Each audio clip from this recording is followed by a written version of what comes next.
La fissure dans la coque s'élargissait un peu plus de jour en jour, faisant craindre une seconde marée noire. La course contre la montre était lancée pour éviter que le bateau échoué au large de l'île Maurice ne déverse des milliers de tonnes d'hydrocarbures dans la mer.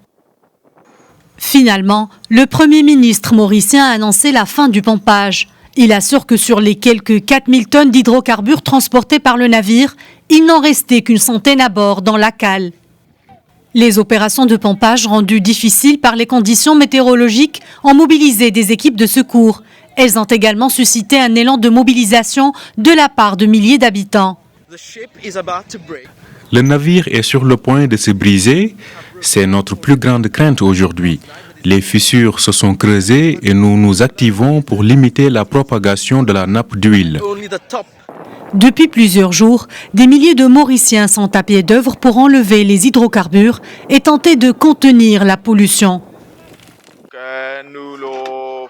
Les habitants de l'île viennent en masse pour nous aider dans la confection des pompes, ce qui nous sera très utile pour absorber l'hydrocarbure. Nous sommes tous mobilisés.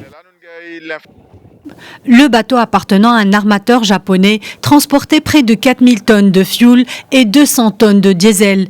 Il avait heurté le 25 juillet dernier un récif au sud-est de l'île Maurice. Mais le fioul n'avait commencé à s'échapper de ses flancs que la semaine dernière.